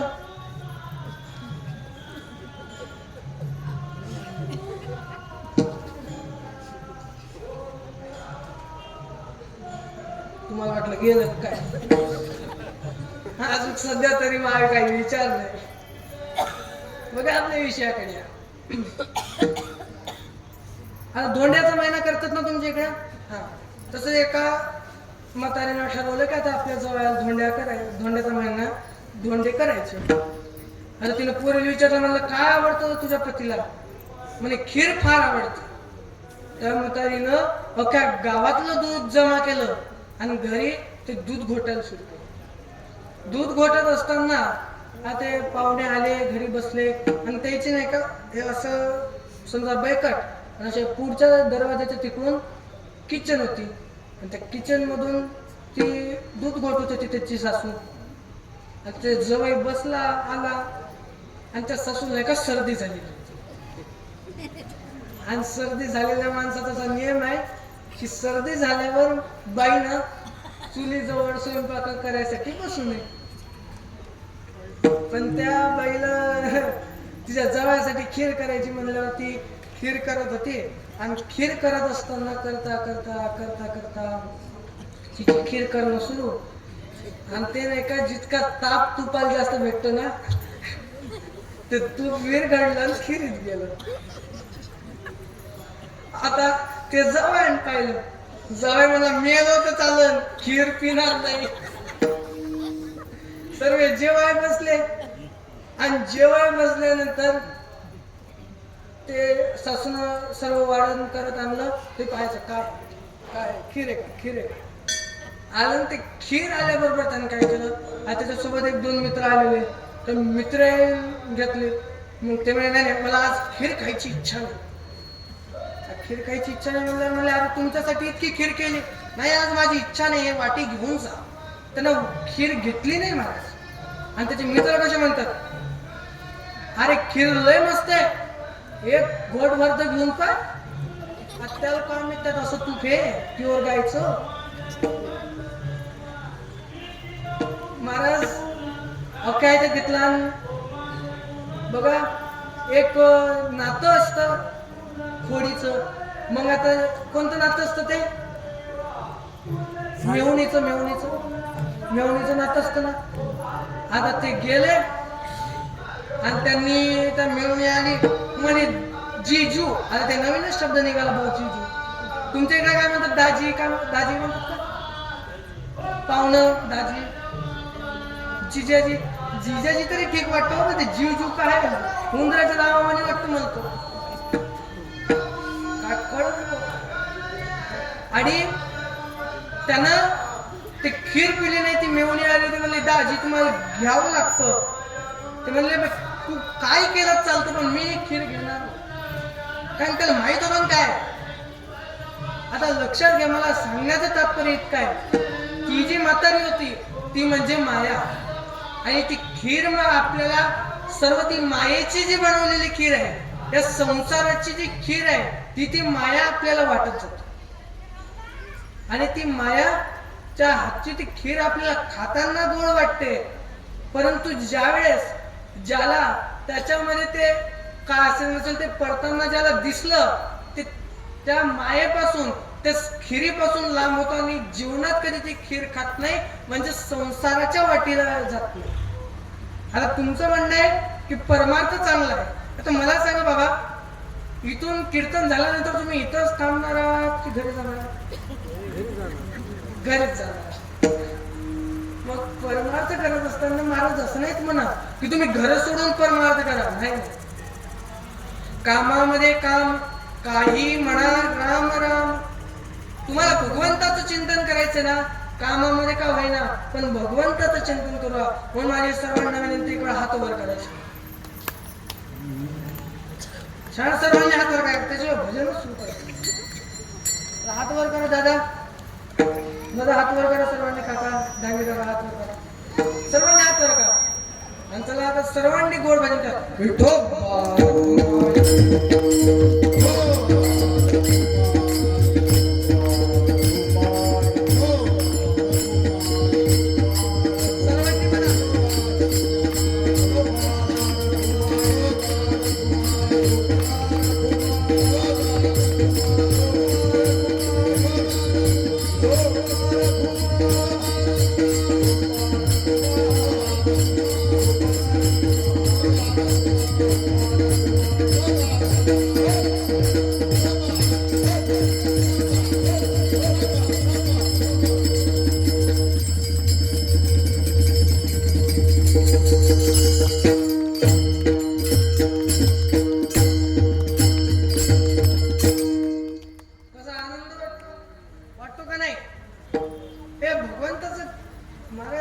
भगवंताचं नामस्मरण घेताना वेगळा आनंद आहे. आणि भगवंताचं चिंतन आपण चालता बोलता करू शकतो. परंतु आपले जे पाप केलेले आहे त्याला नाहीसं करण्यासाठी कलियुगामध्ये महाराजांनी सांगितलं, गंगेचं नाव घ्या. आता पहिल्या काळामध्ये घ्यायचे गंगेचं नाव. पहिल्या काळामध्ये सर्व बाया एकत्र बसायच्या, जात्यावर दळायच्या, गाणे म्हणायचे. आमच्या जनाबाई सुद्धा काय गोड गाणे म्हणतात. सुंदर माझे जाते ग, गोड गाणं होतं महाराज. पण आजकालची गाणी बिले भारी आहेत. काय ते शांताबाई, एक गाणं मला अजून कळालं नाही. कच कच कांदा कापताना सुरीतनं बोट वाचव. अरे माझ्या रोज वाचवते रे. माता मावळ्यांना तुम्ही सांगा, कांदा कापताना कधी हात चिरतो का चुकून एखाद्या वेळेस? ती कला आहे, त्याच्यावर गाणं बनवलं एखादा. काय कळलं भाऊ गाणे. मला तर कधी कधी क्यू येते यांच्या दिमागाची, दया वाटते कधी कधी. काय लिहिणाऱ्याचा दिमाग मला भेटावं एखाद दिवशी. म्हणजे आजकाल वाईट वाटतं कधी कधी ऐकताना. परंतु महाराज म्हणतात भगवंताचं चिंतन, गंगेचं नाम स्मरण. आता रोज आंघोळीला जाताना आपल्याला नाही गंगेला जातात ना, आंघोळीला गेल्यानंतर पहिला तांब्या घेत असताना गंगेचं नाव घेतलं पाहिजे. म्हणून पहिल्या लोकांना माहित होतं हे लोक गंगेचं नाव घेणार नाही. मग त्यांनी त्या भांड्याला नाव दिलं. काय नाव दिलं? काय नाव दिलं? गंगा नाव. त्याचं ओरिजिनल नाव होतं गंगालय. जसं देवालय, जिथं देव राहतो तो देवालय, तसं जिथं गंगा राहते ते गंगालय. आता काही काळानंतर ते गंगाडे गेलं, आता बाटल्या आल्या. आता ते बाटलीच बाटली, तर ती कवा पवित्र करणार मला? म्हणून माझी विनंती, आंघोळ करत असताना पहिला तांब्या घेताना गंगा म्हणा. आणि आपल्याच इथे महाराष्ट्रामध्ये आपलं वैभव आहे. आपल्याला आनंद असायला पाहिजे की त्र्यंबकेश्वर नावाची भूमी 12 ज्योतिर्लिंगातले एक ज्योतिर्लिंग त्र्यंबकेश्वरला आहे नाशिकमध्ये. आणि तिथेच ब्रह्मगिरी नावाचा पर्वत आहे. त्या पर्वतावरती भगवान शंकरांनी जटा आपटल्या आणि तिथून गंगेचा म्हणजे गोदावरीचा उगम केला. आणि त्यानंतर एक जटभर गंगा भगीरथाला दिली. भगीरथ म्हणजे अंशुमनचा मुलगा दिलीप आणि दिलीपचा मुलगा भगीरथ. त्या भगीरथाच्या मागे मागे गंगा गेली आणि ज्या ठिकाणी त्याच्या त्या 66,000 काकांच्या पूर्वजांची जे राख पडलेली होती त्याच्यावरून गंगा नेली. त्याच्यामध्ये त्यांचं विसर्जन केलं, पिंडदान केलं. आणि त्यांच्या त्या सगळ राजाच्या मुलाचा देहाचा त्यांच्या आत्म्याला शांती मिळवून दिली. ते पिंडदान असते. आणि त्यासाठी गंगा आपल्या भारतामध्ये आणि या पृथ्वी तलावरती आणली. मग गंगेचं नाव आम्ही घेतलं, ठीक आहे. आम्ही जर कुशावर्त नावाचं कुंड आहे बघा त्र्यंबकेश्वरला, तिथं ब्रह्मगिरीच्या खाली, त्याच्यामध्ये जर स्नान आपण केलं तर वैकुंठाला घाण आहे. आणि इतकंच नाही, ब्रह्मगिरी जरी आपण डोळ्यानं पाहिली तर महाराज म्हणतात का दृष्टी पडता ब्रह्मगिरी,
सारा डोळ्यानं नजर जरी त्याच्यावर भक्तिभावाने पडली तर तुमची यमपुरी चुकते, म्हणजे तुम्हाला यमलोकात जायचं काम नाही. त्याच्याच खाली एक कुंडे कुशावर्ता, इथं जर स्नान केलं तर तुमचं वैकुंठात किंवा कैलासामध्ये राहणे. आणि महाराज म्हणून जीवनामध्ये कुठल्या तरी तीर्थाला आपण गेलं पाहिजे. 4 धाम आहे आपल्या इथं, 12 ज्योतिर्लिंग आहे, त्यातले 5 ज्योतिर्लिंग आपल्या महाराष्ट्रात आहे. आपलं भाग्य 4 धाम आहे, 7 पुरी आहेत, असे इतके तीर्थ आपल्या इथे. म्हणून माझी विनंती आहे दादा, एक वेळा तरी तीर्थयात्रेला गेलं पाहिजे. कारण तीर्थयात्रे जाय चुकू नको महाराज म्हणतात. आणि मला तर वाटतं का माता मौल्यांनी तीर्थयात्रेला गेलं पाहिजे. एक म्हातारी मला भेटली, म्हणे महाराज मी दर एकादशीला तर म्हणे पंढरपुराला जाते. म्हणलं आई चांगले, म्हणले देवाची कृपा आहे. म्हणलं देवाची कृपा आपल्यावर सदैव राहते का, आपण भजन वगैरे करतो बघतो. अरे म्हणले त्या देवाची तर आहेच, खुर्चीवरच्या देवाची. म्हणले मला तिकीट बुक कर, फुकट केलं. आता महाराज ते एसटीचं इतकं भारी झालं, काही बायांना त्याचं वय कमी असलेलं वाढवून घेतलं आधार कार्डावरच. आणि काही दिवसांनी लाडकी बहीण योजना आली. काय तर लाडकी बहीण योजनेसाठी महाराज एक बाई माझं म्हणले महाराज, एक बाई दिंडीत गेली. दिंडीत तिनं फॉर्म भरला, तिचा तोपर्यंत आतापर्यंतही झाला नव्हता. तिनं दिंडीचा भंग म्हणायला सुरुवात केली. सांग ना देवी माझ्या भावाला 1500 नाही आले मला. सांगा काय, आमच्या गावाकडे एक बाई आहे, नाव नाही सांगत, तुम्ही चौकशी करा. म्हणजे ती आली मात्र म्हणे महाराज म्हटलं काय आहे म्हणे माझजवळ, म्हणे महाराज आपलं इतकं भारी काम आहे. म्हटलं किती आहे म्हणे आपल्या एसटी बी फुकट आहे आणि लाडक्या बहिणीचे पैसे बी येतात. म्हणलं आजी कसं काय, म्हणले 2 आधार कार्ड काढले, एक 65च्या वरचं एक 65च्या. आता काय बाईच्या बुद्धीला चालना द्यावं. एका आजीला म्हणलं महाराज, आता आजीला नातू रडत जाय. त्या आजीचं बिचारीचं ते हरिपाठाच्या साठी हरिपाठाला निघून गेली. आता सुनीनं वागवावं ना तिचं लेकरू. तिनं काय केलं, घेतला मोबाईल आणि दिला तिच्या हातात. म्हणलं ताई मोबाईल देऊ नका, मोबाईलला आजकाल एवढं लागलं काय ते एक छोटा हाती घुमने चला, मोठा हाती नाही कवा. आणि ते तर म्हणलं दादा ते मोबाईल घ्या म्हटलं ताई तुम्ही त्याच्या हातचा. महाराज राहू द्या, कसं तरी नांदी लागतं. म्हणलं नांदी लावती का त्याला, काय कळू ना बुवा महाराज. म्हटलं बरं 5-10 मिनिटं द्या, नंतर तुमचं काम घ्यायला घ्या. त्या बाईनं दिवसभर दिला नाही, त्या दिवशी मग तिथं संध्याकाळचं ते कसं त्यांनी थांबलं. महाराज पाहिलं, त्या आईला म्हणलं आई त्याच्या हातचा मोबाईल घ्या किंवा इतकं थांबलं नाही पाहिजे. आणि हे म्हटल्यानंतर त्या आई काय म्हणते माहिती मला, महाराज कसं तरी नांदी लागतं नाही तर ऐकत नाही म्हणलं मला. म्हणलं आई काय खोटी बोलतो ग, 40 तुझं पुढं नाही आणि 2 वर्षाचं कसं जाईल म्हणलं. ज्याला कळलं त्याला धन्यवाद, बाकी सर्वांनी नाही काय हात वर करा. मग खाली कोण केले, वापस वर करा बघा, हात वर कराय कळा. हा छान. मगाशी देवाचं नामस्मरण केलं तर इतका आपल्याला आनंद झाला. तर संताचं नामस्मरणाचं गण गण गणात बोलते, गण गण गणात बोलते.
त्या संताच्या नावात ताकद आहे.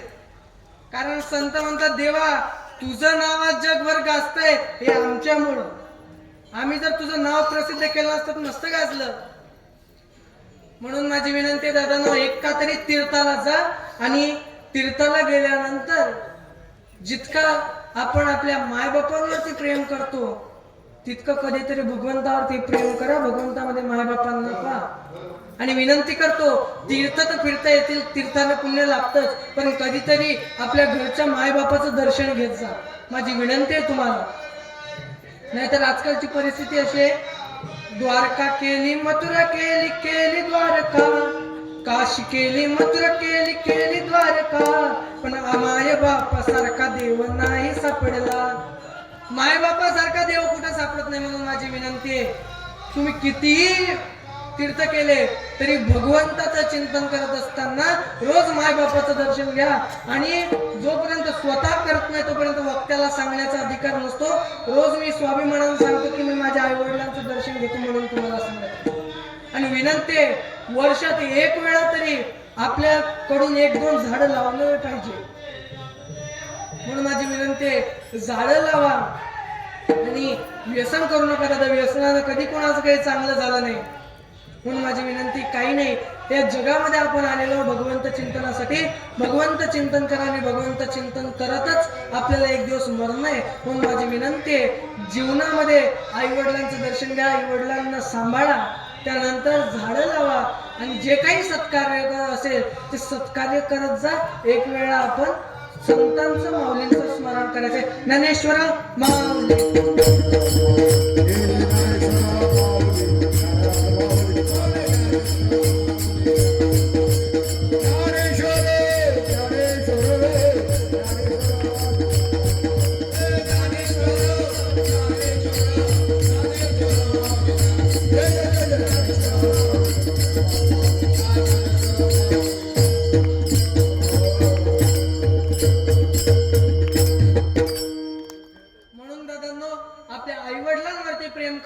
जितका आपल्या आईवरती आपण प्रेम करतो ना, तितके या देशावरती, या मातीवरती आणि या भारत मातेवरती प्रेम करा.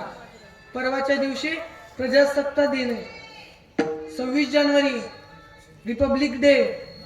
त्या दिवशी आपल्याला संविधान लागू झालं होतं. म्हणून माझी विनंती आहे दादांनो, या भारतावरती प्रेम करा. कारण ज्या देशामुळे आज आपण इथे आहोत त्या देशाचा गौरव आपल्याला असला पाहिजे. त्या देशाची कीर्ती किती काय नाही दिला आपल्याला आपल्या देशाने.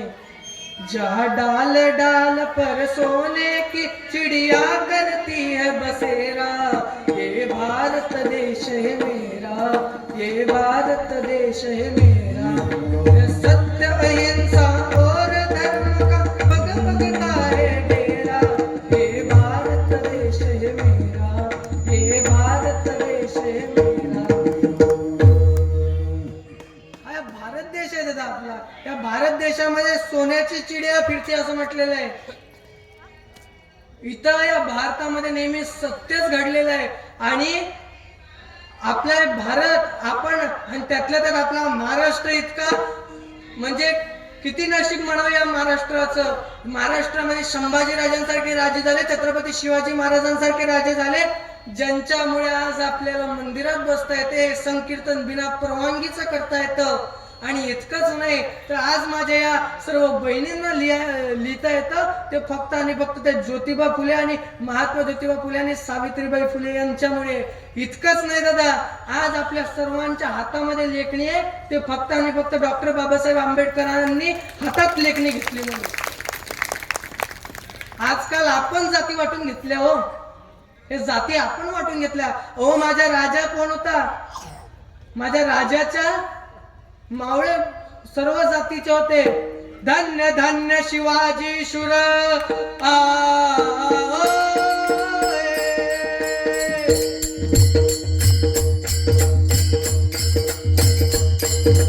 होता माझा राजा? काय केलं महाराज? माझ्या राजाने काय नाही केलं सांग. माझ्या राजामुळे आज आपल्याला इथं बिना परवानगीचं कीर्तन करता येतं, नाही तर आपल्या विचारायचं हम थोड़ा संकीर्तन करना चाहते, आपकी परवानगी हो तो करें. देव बाबा हो म्हणलं असतं पण करायला.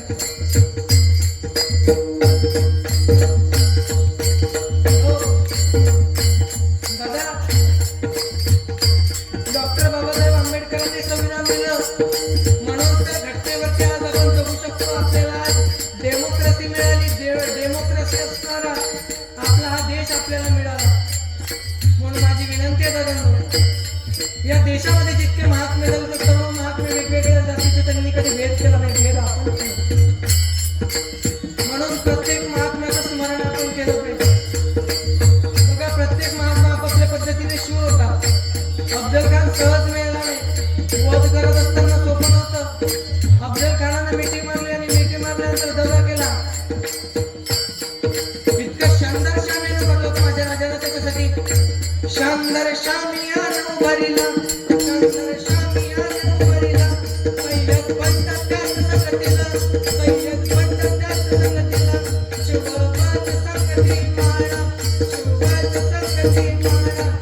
कानाला लिंगलेलं, कानेडवडला.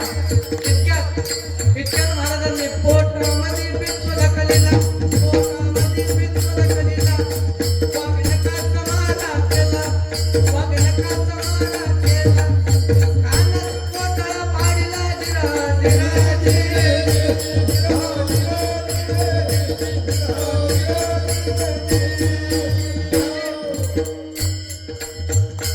महाराज शिवचरित्रकार वर्णन करतात.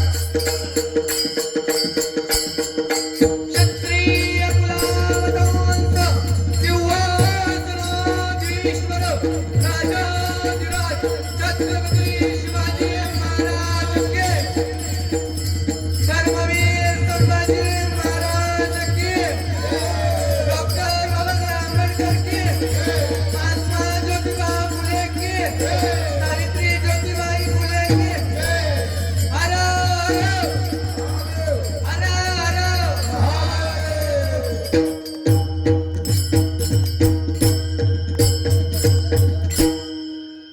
आजकाल एक कीर्तनामध्ये सांगण्याची गरज आहे. आपल्या महात्म्यांनी काय नाही केलं आपल्यासाठी. काही लोक म्हणतात तुम्ही कावर राजाचं नाव घेता, राजा काय देव होता का? माझे सांगणे दादा, राजा जरी देव नसला तरी देवळातले देव असत्या राजामुळे येतो. इतकं लक्षात घ्या दादांनो. माझी विनंती आहे, मुलांना चांगले संस्कार द्या. वेळ संपत आलेल्या 5 मिनिटं बाकी, 5 मिनिटात तुम्हाला सारा अभंगाचा सार सांगितला. आणि आता माझी विनंती आहे दादांनो, तुम्हाला लेकरांना संस्कार द्या, कारण की आजकाल त्याची गरज आहे. नाहीतर लेकरं काय बोलतील काहीच सांगता येत नाही. एका पोराच्या घरापुढे गाय उभी होती, तर म्हणलं ती गाय दूध देते का? ते पोरग नाही भारी, ते म्हणलं गाय दूध देत नाही. मी म्हणलं का मग कशाला वागवता? आता सहज आपण बोलतो महाराज. ते म्हणलं गाय दूध देत नाही, काढावं लागतं. आता काय बोलावं आमच्यासारख्यानं? मला वाटायचं मीच लय हुशार हो का, मी जिकडे तिकडे बोलतो. हे बघा, आमच्या गाडीच्या आडवी नाही काही गायने वासरू आलं आणि ते पोरग असंच काडी घेऊन उभं. तर म्हणलं अरे दादा, हाण ते गाय वासरू कोणाचं आहे? म्हणलं का माहित? म्हणलं भाऊ गाय कोणाची काय माहित नाही, पण वासरू कोणाचं ते माहिती आहे. म्हणलं कोणाचं आहे? म्हणलं त्या गायचं. म्हणलं तेवढं मला कळना होय. म्हणून या लेकरांना दादा भगवंताच्या चिंतनाची ओढ लावा. नाही तर काय काय लेकर हे पुराण म्हटलं दादा, ते रिमोट दे टीव्ही चॅनल बदलायसाठी, तर कार्टून पोराला. म्हणलं महाराज सध्या नाही. म्हणलं बघू दे रे. ते म्हणलं महाराज सध्या मागू नका, थांबा. ते कातावलं मी इतक्या वेळा म्हटल्यावर त्यांनी रिमोट घेतलं, मग तोंडावर फेकून गेलो. म्हणलं जाऊ द्या, कसं का असं रिमोट देऊन गेलो. आता ते चॅनल बदलायसाठी बटन दाबू बटन तुटलं, पण चॅनल का बदलेलं? ऐन कीर्तन तसंच पुढे बसलो म्हणतो महाराज जय हरी मांडला जय हरी, पण चॅनल का बदलायला? म्हणलं शेलच काढून गेल. तेव्हापासून आपण तिघा लोकांच्या कधीच मागं लागत नाही. दारुड्याच्या, बायाच्या आणि लेकरायच्या चुकून मागं लागायचं नाही. कानाला हात लावायचा आणि चुप बसायचं. म्हणून माझी विनंती आहे दादा, लेकरांना चांगले संस्कार द्या आणि व्यसन करू नका. आणि जीवनामध्ये आपल्याला मोठं व्हायचंय ना, तर भगवंताचं चिंतन घ्या, महात्म्यांचं स्मरण करा, त्यांचं चरित्र वाचा, तर जीवनामध्ये मोठे झाल्याशिवाय राहणार नाही. आणि तीर्थ करत असताना बघा, सर्व तीर्थाचं नामस्मरण करा, कारण त्याच्याशिवाय आपल्याला भगवंताचा जो देह मिळालेला, आपल्याला भगवंताला जो देह दिलेला आहे, त्या देहामधून जर सुटका करून घ्यायची असेल तर त्याच्यासाठी आपल्याला देवाचं चिंतन आणि तीर्थाचं दर्शन घेणं महत्वाचं आहे. जाताना एकच सांगतो, झाडं लावा, भगवंताचं चिंतन करा. गोड मृदंग वाजवला असे आमचे मृदंगाचार्य वाघ महाराज असतील, गाण्याचार्य मंडळी असतील, विनेकरी बाबा असतील, टाळकरी मंडळी, सर्व मायबाप श्रोतजनांनी आतापर्यंत साथ दिली. सर्वांना एक वेळा पुन्हा सर्वांचे आभार मानतो. आणि मला वाटतं सर्वांचं नाव घेणं काही गरजेचं नाही, पण ज्या बाबांचं विश्वनाथ बाबांचं नाव घेतलं तर त्याच्यामध्ये सर्वांचं नाव आलं असं समजून घ्यावं. आणि आपण सर्वांनी माझ्या त्या सेवेमध्ये माझ्याच्यानं काही चुकलं असेल तर मला माफ करावं. तुमचं लेकरू समजा माय, एक असन तर दुसरं समजा, दुसरं असन तिसरं समजा, तिसरं असन चौथं समजा, चौथं असन पाचवं समजा, पाचवं असन सहावं समजा, सहावं असन सातवं समजा, सातवं असन आठवं समजा, जितके का असन त्याच्यापैकी एक समजा. आणि मला तुमचं लेकरू समजून माफ करा. करसाल ना? बोला, करता का नाही माफ? चुकलं काही तुम्हाला वाईट वाटलं असेल एखाद्या गोष्टीचं तर माफ करा. कराल ना? नक्की? मग तुमचं लेकरू मानसाल? तुमची प्रॉपर्टी देसाल?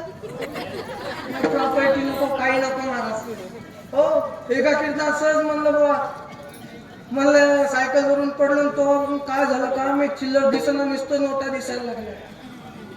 आता ते तसं म्हणलं बरोबर. तिथल्या बाबा मी पैसे मागायले, आम्ही तर पैसे नाही आणले सोबत. म्हणलं काय हरकत नाही, मी सोनं बी घेतो, मनी बी घेतो. आता एका बाईने मला काढे म्हणे दिले, काय बोल, पण मी ते बी सोडत नाही, ते बी घरी नेत असतो.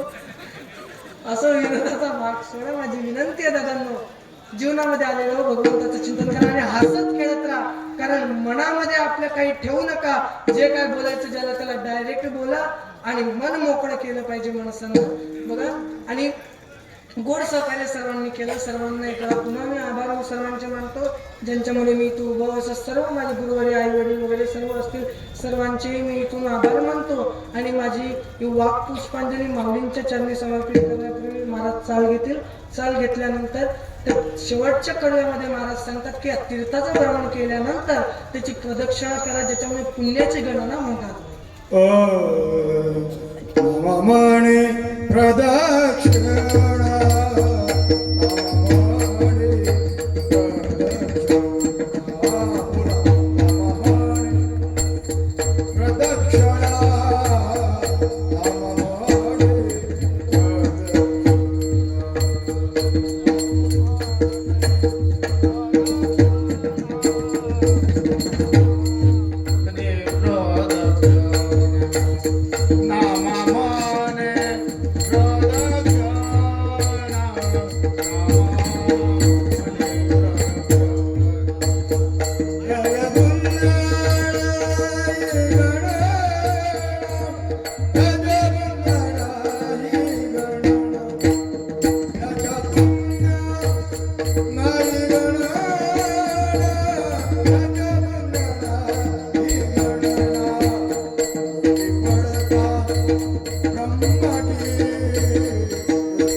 Yamapuri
आदिशक्ती श्री संतनाथ नंगे महाराज की श्री संत विश्वनाथ महाराज की जय।